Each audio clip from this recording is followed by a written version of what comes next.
كما لا يخفى على حضراتكم أن العلوم الشرعية على اتفاق العلماء قديما أنه ثلاثة: علم التفسير وأصوله وعلوم القرآن بالمعنى الجامع، علم الفقه وأصوله الذي هو موضوع درسنا أصول الفقه، وعلم الحديث والمصطلح وما يتعلق به، والتاريخ. طبعا التاريخ لا يدخل ضمن العلوم الشرعية لأنه هو ضمن العلوم الحديث والمصطلح. وهناك علم الآن الضرورة تقتضيه هو علم العقيدة، أساس القواعد الاعتقاد وأصول الدين. قديما كانوا لا يعدونه من العلوم الشرعية لأنه مرتكز على الكلام، ولكن هذا المذهب فيه خلاف وليس موضوع حديثنا هذا اليوم. فأبدأ بعلم أصول الفقه. لا شك أن العلوم كما يقسمها الإمام الشاطبي رحمه الله يضع لها مستويات، أنه هناك ما هو من صلب العلم، وهناك ما هو من ملح العلم، وهناك ما هو لا من صلبه ولا من ملحه. فعلم أصول الفقه حقيقة من صلب العلوم، بل تكاد دائرة العلوم الشرعية تدور على قواعده وأصوله، لا سيما بعد انتهاء الأجيال الثلاثة من تاريخ الأمة الإسلامية، جيل الرسول صلى الله عليه وسلم والصحابة، جيل صحابة الرسول صلى الله عليه وسلم، وجيل التابعين والتابعين بإحسان، تقريبا بعد انتهاء القرن الثالث الهجري على أحسن التقديرات باعتبار القرن، أنه دخل العالم الإسلامي بحاجة إلى أنماط التعامل مع الشرع والتعامل مع الواقع. التعامل مع الشرع للاستنباط، والتعامل مع الواقع لإنزال الأحكام المستنبطة على الوقائع والأحداث وما يجري في حياة الأمة. الأول الذي هو الاجتهاد، علم الاستنباط، والثاني هو علم الفتوى. فهناك فرق بين الاجتهاد والفتوى، مع أن كلا العلمين يحتاج إلى الفقيه والأصولي في ممارسته الاستنباطية أو الفتوى. فمن هنا جاء موضوع علم أصول الفقه، أنه له تقسيمات وأبواب. فهناك مقدمات أعددناها هذه المحاضرات. هذه المقدمات تبدأ بأربعة أمور التي تتناول أهمية علم أصول الفقه وموضوعه وحكمه وأبوابه. فموضوع محاضرتنا لهذا اليوم هو سيتناول هذه الأربعة أمور. فبالتأكيد حين نقول علم أصول الفقه، ماذا نعني بعلم أصول الفقه؟ سنأتي إلى التعريف والمفهوم في المحاضرة القادمة، ولكن على عجالة أنه نقول أن علم أصول الفقه هو علم أصول الفهم، لأن الفقه هو الفهم. فعلم أصول الفقه هو علم أصول الفهم. بمعنى دقيق هو علم أصول التفكير. كيف نفكر؟ كيف نفكر لننتج الأحكام؟ كيف نفكر لنتلقى معرفة الأحكام؟ كيف نفكر لتطبيق الحكم؟ كيف نفكر لنقل الحكم إلى الآخر؟ فلذلك أنه محاور علم أصول الفقه في حقيقتها تتناول الاستنباط والاجتهاد، تتناول استخراج الحكم الشرعي من المستنبط أحكام شرعية أخرى، التفريع عليه، نقل الفتوى، موضوع سنأتي عليه لاحقا. لكن المهم أن علم أصول الفقه له أهمية كبيرة من حيث كونه يرتبط ارتباطا قويا بمقدرة العقل على إنتاج الأفكار أو على تلقيها. فهو علم التفكير. يعني بالمفهوم المعاصر نقول علم التفكير. آلية التفكير هي العقل، لكن علم استعمال هذه الآلية، قواعد استعمال هذه الآلية، هو علم أصول الفقه، ما سندرسه بشكل عام أو تفصيلي في متعلقات هذا الموضوع. لذلك أنه لابد لكل إنسان حين يريد أن يفكر بطريقة صحيحة أن يتعلم شيء من علم أصول الفقه ويمارسه على قدر حاجته، وهذا سنأتي عليه في موضوع حكمه. فإذا علم أصول الفقه حين نأتي عليه يكون في هذه الدائرة: من يريد الله به خيرا يفقهه في الدين. فلذلك نجد مثلا الإمام القرطبي رحمة الله عليه يقول في تفسير قوله تعالى: قل هذه سبيلي أدعو إلى الله على بصيرة أنا ومن اتبعني وسبحان الله وما أنا من المشركين. يقول رحمة الله عليه: أي قل يا محمد صلى الله عليه وسلم هذه طريقتي وسنتي ومنهاجي الذي أنا عليه وأدعو إليه. يقول الإمام الرازي رحمه الله، الفخر الرازي، في كتاب مفاتيح الغيب، يقول: وهذه الآية تدل على أن حرفة الكلام وعلم الأصول حرفة الأنبياء عليهم الصلاة والسلام، يعني يعلمون الناس كيف يتوجهون إلى الله بحسن الإدراك، بحسن التفكير، بحسن النية. وهذا مقاصد علم الكلام، أنه تصحيح النية، تصحيح التفكير، كيف نتعامل مع الواقع بما يجب من الشرع. فهذا يحتاج فهم، يحتاج نمط من التفكير، وليس كما يتصور البعض أنه هو مسلم ويقرأ القرآن ويقرأ السنة وهكذا.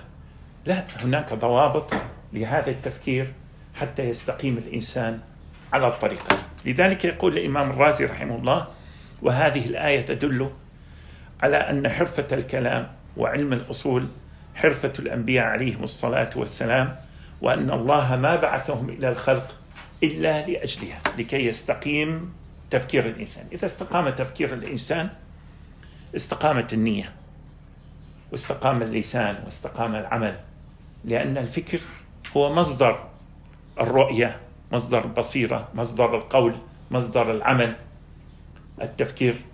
فما ينتج من أفكار يكون في هذا الاتجاه.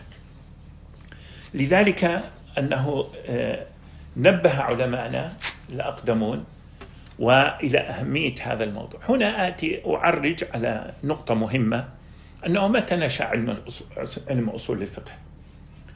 البعض يقول نشأ مثلا بزمن أبي حنيفة، بزمن الإمام مالك، بزمن. الحقيقة علم أصول الفقه هو ناشئ منذ نزول القرآن، ولكن دون، يعني نشأة العلم غير تدوين العلم. تدوين هذا العلم في الأثر الصادق والخبر اليقين أنه وصلنا برسالة الإمام الشافعي رحمه الله، وتناول موضوع البيان الذي هو ركيزة علم أصول الفقه. البيان بمعنى كيف نستبين دلائل الكتاب والسنة وما هي القواعد في ذلك، حين سأله عبد الرحمن بن مهدي عن هذا الموضوع. فلذلك جرى هذا الأمر، ثم تطور علم أصول الفقه على حسب حاجة الأمة، ودائما هناك نمو وازدهار في هذا العلم. يعني ليس من الصحيح أن يهمل كتاب إلا الكتب التي هي يعني حشوية فلنقل، لكن الكتب الرئيسة على مر الأزمان كتب مهمة في علم أصول الفقه، لأن فيها معاني حسب عصرهم ننتفع منها، وفيها دلالة على تطور هذا العلم ونموه ووصوله إلينا. وما زال هذا العلم يحتاج إلى من ينميه أكثر، ولكن ضمن القواعد وضمن خط السير لهذا العلم كما ابتدأه الأولون. فلذلك أنه في موضوع علم أصول الفقه ينبغي علينا أن ننتبه إلى أمر مهم، وهو أنه دراستنا لعلم أصول الفقه كيف تكون؟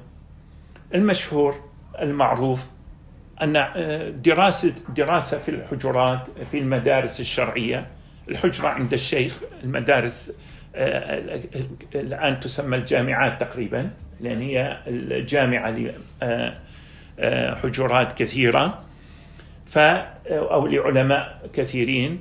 فإذا كان يدرس علم أصول الفقه على نمط من القراءة وفك العبارة والمتن وما إلى ذلك، واهتم به الناطقون بالعربية على شكل آخر غير الناطقين بالعربية. فهناك مستويان لدراسة علم أصول الفقه، للناطقين بالعربية ولغير الناطقين بالعربية، ولكن هو في كل الأحوال يعلم التفكير، ليس مهما النطق فيه. إذا أردنا علم التفكير فليس النطق بمهم، لأننا سيستقيم فكرنا في هذا العلم بالاتجاه الذي هو مطلوب شرعا. ولكن أحب أن ألفت النظر إلى أن علم أصول الفقه كما يقول الإمام الشاطبي رحمه الله، يقول بأنه ينبغي أن يدرس هذا العلم دراسة عملية، وليس دراسة نظرية مجردة أو كلامية تصورية. نعم، هذه تنفع في المتعة الذهنية وفي تنمية القابلية العقلية، علم الكلام ينفع في هذا الجانب، ولكن هذه التصورات لا تخدم الفكر الذي ينشئ، الفكر الإنشائي الذي ينتج الأفكار. ولا بد من الانتباه إلى أن علم أصول الفقه دراسته ينبغي أن تكون دراسة عملية. ولذلك قلنا أن من ضرورة دراسة علم أصول الفقه بالنسبة لاستنباط الأحكام ولإنشاء ملكة التفكير الشرعي، هذه الضرورة كضرورة علم النحو والبلاغة للغة العربية. مهمة جدا أن ننتبه إلى هذا. يعني اللغة العربية حتى تتقنها، تصنع الجملة، تمكن الجملة الأدبية أو الفكرية أو الخطابية، لابد من اللغة العربية، دراسة النحو والبلاغة. فهذه مهمة جدا حتى تتحول اللغة إلى ناحية عملية. فعلم أصول الفقه بالنسبة للفقه كهذه الضرورة، أنه لابد من دراسته. لذلك كان لابد من العناية في دراسة علم أصول الفقه وجوبا، ولكن كل على مستواه وكل على قدراته وإمكانياته والمتطلبات منه. يعني ليس نجيبه بحيث يتفرغ له طالب العلم أو المثقف أو المفكر أو القاضي أو الحاكم، لا، ليس هكذا، وإنما يأخذ كل منه ما يجب عليه من هذا العلم. فلذلك طبعا أن يدرسه دراسة واقعية لا دراسة نظرية، فيكتفي منه بالأبحاث المتعلقة بالاستنباط، وتبحث مشفوعة بالأدلة. هذا الأفضل، وهذا ما سنحاوله في المحاضرات لبيان هذا الأمر، والوقائع المنطبقة على مدلولاتها حتى تنتج مجتهدين مفكرين. لكي نكون مفكرين مجتهدين لابد أن ندرس دراسة علم أصول الفقه دراسة عملية. يعني في كل فكرة أين العمل؟ نسأل هذا السؤال البديهي: أين العمل؟ لكي نفكر، لكي نكون المفكر هو المنتج للأفكار، وليس المفكر هو العاقل فقط. كل الناس عقلاء، ولكن من الذي يفكر؟ هو الذي يستعمل عقله لإدراك الأشياء والمعاني والأفعال والوقائع والأحداث على نمط معين من الطريقة من الشرع. فلذلك لابد أن تكون مشفوعة بالوقائع ومنطبقة على وقائعها ومدلولاتها حتى تنتج مجتهدين ومفكرين، وتنتج ثروة تشريعية لا كلاما نظريا. نحن عندنا إشكالية في الدرس الأصولي أنه الغالب يدرس فك العبارة فقط، ولا ينتبه إلى تكوين العقل إلى بنية العقل وتكوينه منذ الإنشاء والتأسيس، البنية والتكوين، التطبيق والتنفيذ. بالبداية هذا ربما يكون صعب لأول وهلة، لكن حين نبدأ بالممارسة ونأخذ مجالنا في التطبيق والعمل سنجد أنفسنا أنه يصير أصول الفقه عندنا ملكة، حالة طبيعية. قد لا نستحضر القاعدة لأن التفكير قد استقام على آليته وعلى قواعده، وهذا ما كان عليه سلفنا الصالح كما أشرت في اللمحة التاريخية، أنه كان أصول الفقه هو عبارة عن قوله تعالى بلسان عربي مبين، أنه الناس كيف تلقوا هذا الخطاب؟ تلقوه بطريقة معينة معهودة لديهم، كانت هي الضابط لفهم قصد مراد الله عز وجل. ولذلك في تعريف الفقه أو الحكم الشرعي عند إمامنا الشافعي رحمه الله يقول أن الحكم الشرعي هو قصد مراد الشارع، فإدراك هذا القصد يحتاج إلى آلية ونمطية معينة، طريقة معينة، فالسير عليها يوصل إلى ذلك. وهذا ما ندرسه لكي نتوصل إلى هذه النمطية بشكل علمي ورصين ودقيق لأجل معالجة المسائل المستجدة في كل يوم في العالم الإسلامي وفي سائر أنحاء العالم. أهمية الموضوع إذن مهمة جدا، بأن هناك أحداث بالثواني واللحظات تقع في العالم الإسلامي، منها ما يعرف حكمه، ومنها ما يحتاج إلى استنباط حكم، ومنها ما يحتاج أن نتلقاه من المجتهد، كيف نتلقاه من المستنبط، كيف ننفذه، من المسؤول عن التنفيذ. كل هذا من آليات وقواعد علم أصول الفقه. ولذلك في الحديث عن رسول الله صلى الله عليه وسلم: من يرد الله به خيرا يفقهه في الدين. يقول الإمام ابن حجر العسقلاني رحمه الله في تفسير وشرح هذا الحديث، يقول: ومفهوم الحديث أن من لم يتفقه في الدين، أي من لم يتعلم قواعد الإسلام ويتصل بها من الفروع وما يتصل بها من الفروع، فقد حرم الخير. يشير إلى قواعد علم أصول الفقه، لأن الفقه كما سنأتي عليه ليس مجرد العلم بالأحكام الشرعية، وإنما الفقه له معنى يصل إلى الاعتقاد كما سنأتي عليه في الدرس القادم إن شاء الله. لأن من لم يعرف أمور دينه لا يكون فقيها ولا طالب فقه، الكلام لابن حجر. فيصح أن يوصف بأنه ما أريد به الخير، لأنه هذا الوصف انطبق عليه، لأنه الرسول صلى الله عليه وسلم قال: من يريد الله به خيرا يفقهه في الدين. وفي ذلك بيان ظاهر لفضل العلماء على سائر الناس، طبعا وفضل المتعلمين، لأن هنا العلماء لا يشترط فيهم المجتهدين، وإنما من تبعهم بإحسان من طلاب العلم والمثقفين العالم في المسألة، بلغوا عني ولو آية. هذا فضله كبير على سائر من دونه، ولفضل التفقه في الدين على سائر العلوم. لذلك ننتبه إلى هذه الأمور وندرك أهمية علم أصول الفقه، لكونه يؤثر تأثيرا كبيرا على طريقة تفكيرنا وعلى كيفية تعاملنا مع الواقع. أما موضوع، طبعا هنا الأهمية في هذا الكتاب انتهينا منها الفقرة الأولى.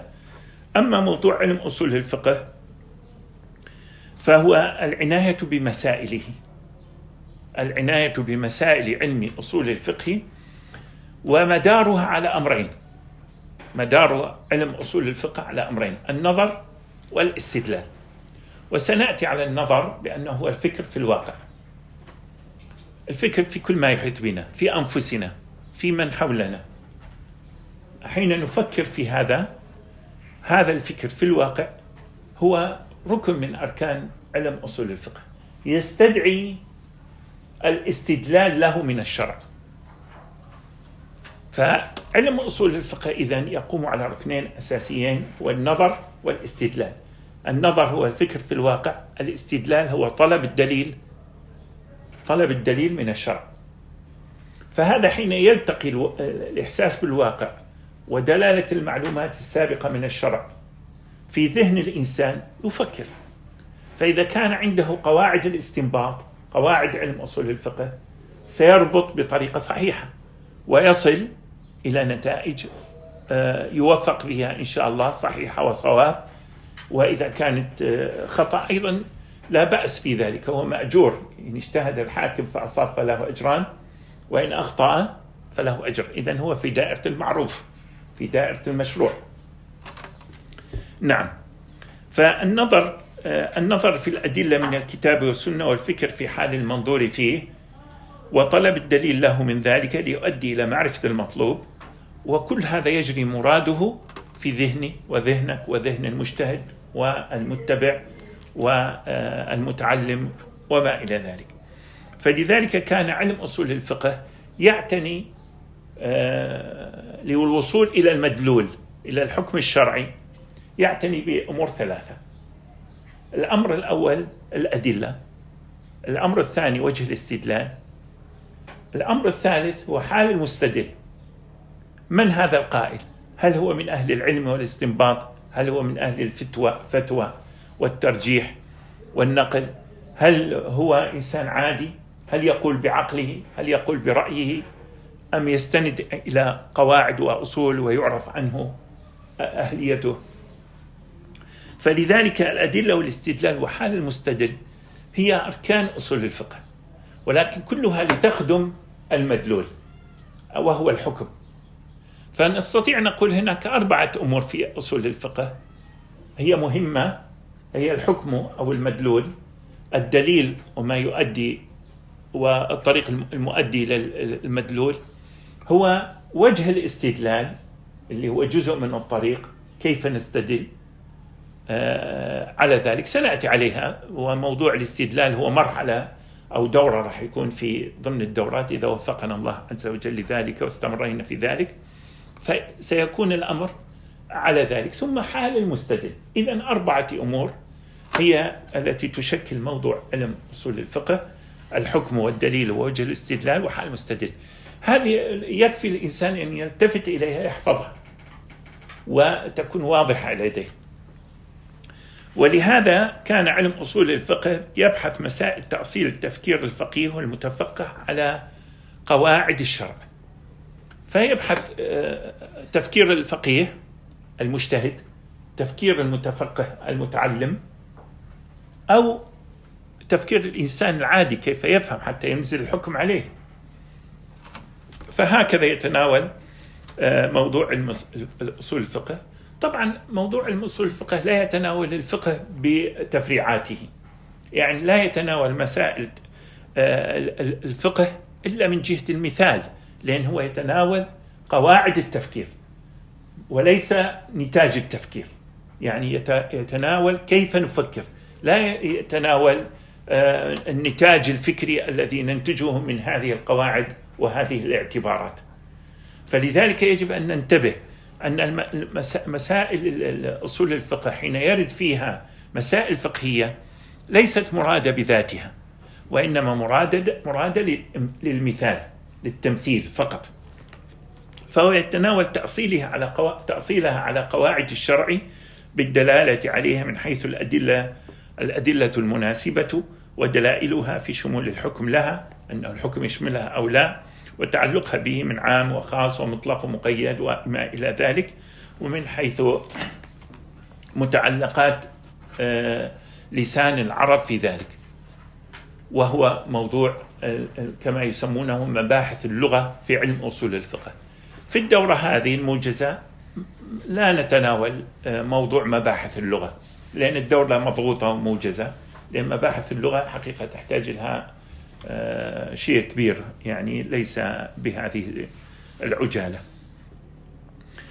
نجي إلى موضوع حكم علم أصول الفقه. ما هو حكمه؟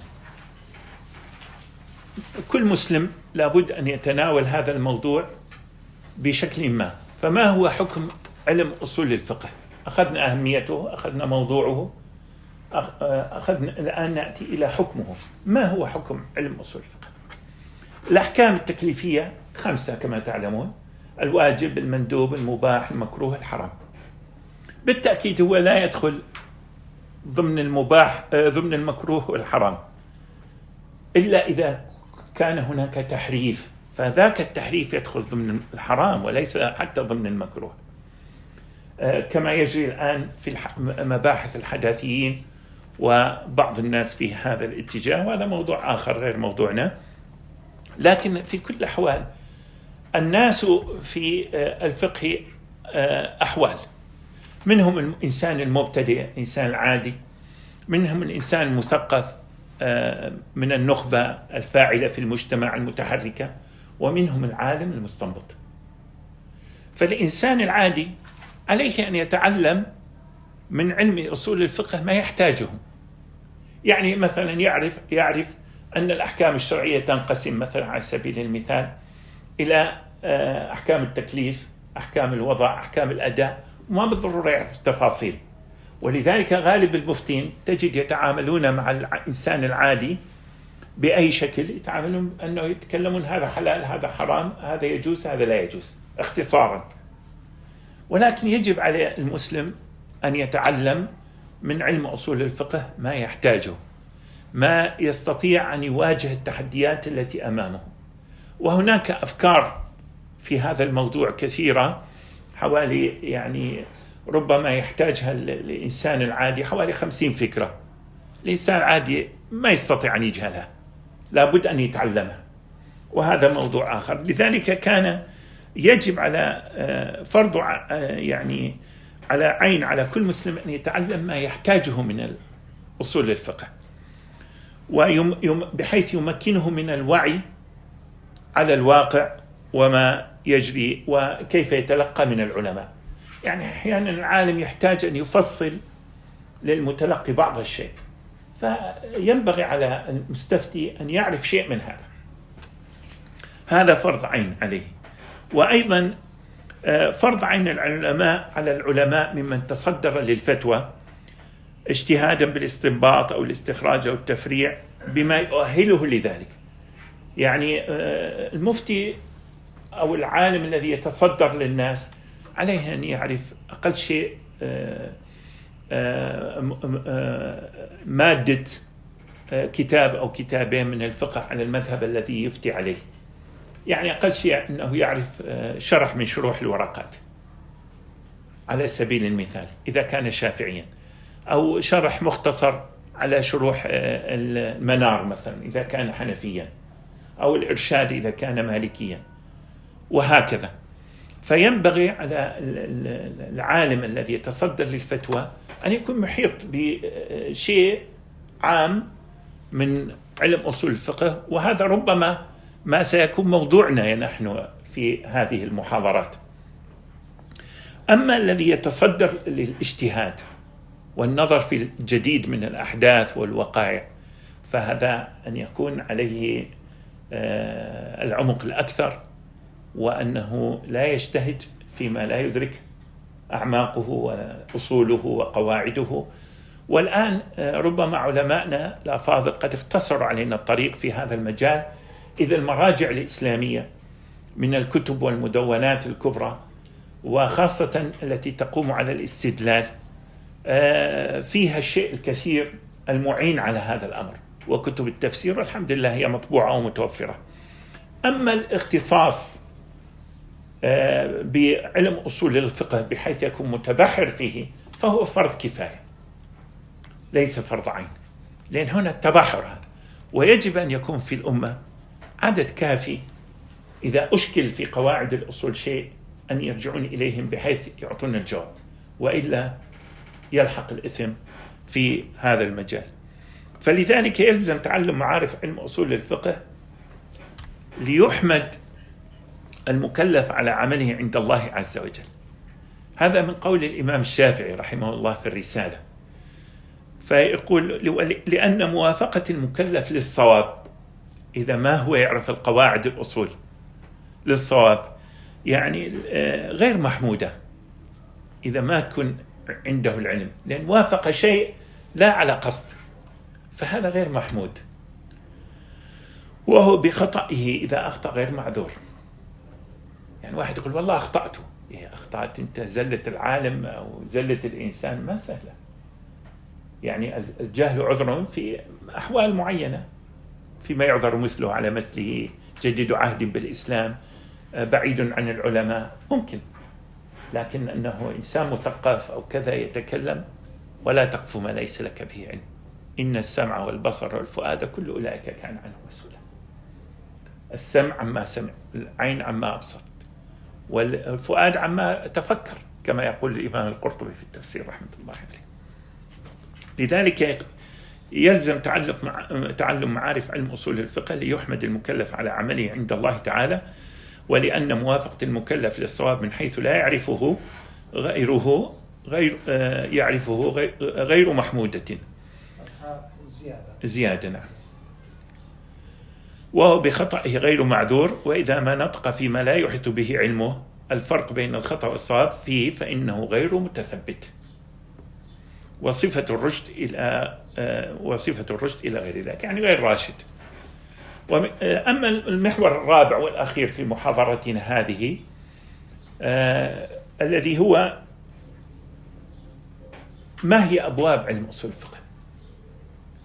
طبعا الغالب من الأصوليين يقلق رأسا أنه والأصل في علم أصول الفقه النظر والاستدلال، والنظر هو الفكر في الواقع، والاستدلال وطلب الدليل كما في الورقات، وهذا كلام صحيح. لكن هناك من يفصل أنه ما هي الأبواب وليس الأركان، نريد الأبواب، ما هي أبواب علم أصول الفقه. فنأتي نحن نقول أنه أبواب علم أصول الفقه 7 المذكورة ها هنا في محاضراتنا، أو سنقع عليها في محاضراتنا. معنى أصول الفقه بالإضافة واللقب، هذا الباب الأول. الباب الثاني معرفة الأحكام. الباب الثالث معرفة الأدلة. الباب الرابع معرفة كيفية الاستدلال. الباب الخامس الأدلة المختلف فيها، وسنأتي إلى أن هذه الأدلة مهمة للمفتي وليست للمجتهد، ووجه الخطر عندما تستعمل في غير محلها في موضعها من المحاضرات إن شاء الله. ثم التعادل والتراجيح، وهذه نقطة مهمة للمجتهد، باب مهم هذا للمجتهد والفقيه. ثم حال المستدل، نحن وديننا والعالم كيف نكون. وصلى الله على سيدنا محمد وعلى آله وصحبه وسلم. هذه المحاضرة أرجو أني ما مليتكم ولا ضجرتم، ويعني كنت سليسا معكم إن شاء الله.